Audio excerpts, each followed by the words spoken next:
Today's rhythm exercise is focused on the simple time signature 3/16. This is part 3 of 12.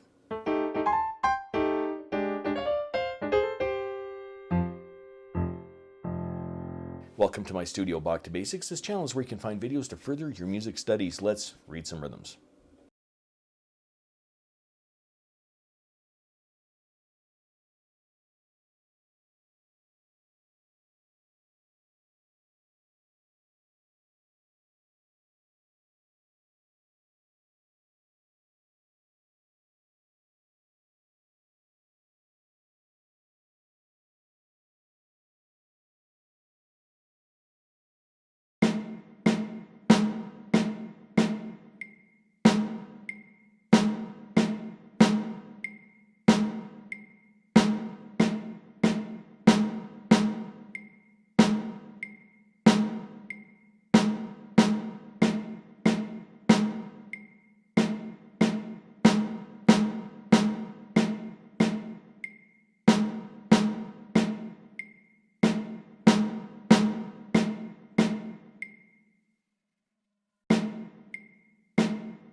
If you found this video helpful, click like or subscribe, or visit my Patreon page linked in the description below for early access to videos like these and, well, whatever else I'm doing over there.